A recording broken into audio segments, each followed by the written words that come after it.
Hey there, I'm here with Josh and we're in Sunny Hill Park in East Vancouver, JCog 88. And Beatler. Beatler!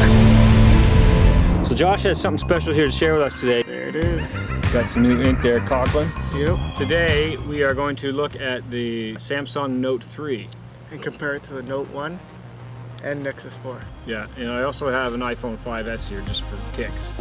So this is the difference between the Note 1 and the Note 3. Note 1 still has bigger, wider screen. I don't like having the button on the Note 3. There's the Nexus 4. It went no buttons. Most of their Samsung phones now have little buttons. It's their touch home. What do you think of the faux leather on the back? I like it. Yeah, I like that better. I like too. the feel. Don't like this one because it's all glass. It's really hard to replace. It's a Nexus 4. It's got Gorilla Glass on the front and back. I've recently been using an iPhone 5S, and when you compare that with the Note 3, I mean, just look at that, right? Monstrosity. It's a monstrosity. Note 3 is not quite as big as the Mega, which I think is the biggest it's phone. 6.3 inches. Yeah. One of the things I love about the Note 3 is the drawing capabilities, and there's a fantastic app called SketchBook Pro by Autodesk. Anyway, I did some drawing and I'll show you a clip of that.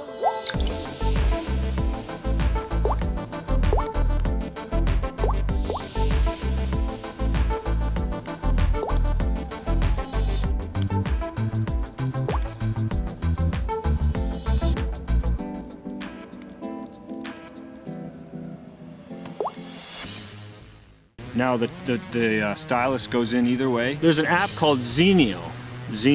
If you have a library membership, like for example at the Surrey Library, you can get free magazines through this app. Got Men's Health on here, Forbes, Bloomberg, Esquire, National Geographic, and tons of other ones. So you can just launch into that and read your magazines. Now I gotta say that reading a magazine on this screen is much more of a realistic experience as opposed to this, which, I mean, you can do it, but it's just way too small of a screen. You can actually read. Yeah.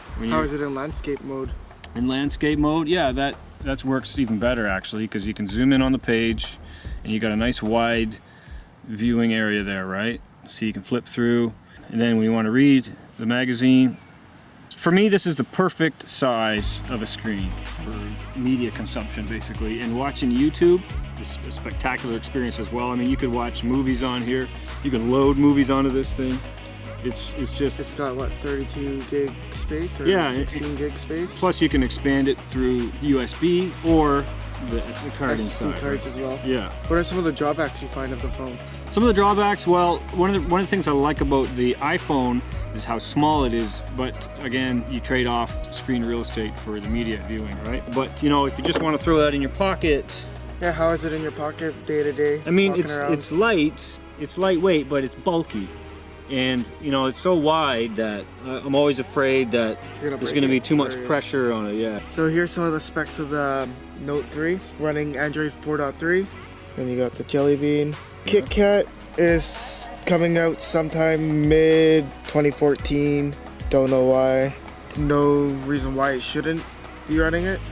It's a newer phone. Most new phones do get it once it comes out, but maybe Samsung's. You suppose it has to do with integrating the pen and the TouchWiz. The Note 3 is a lot faster.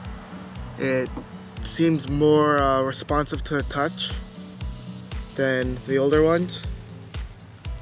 It's nice and smooth.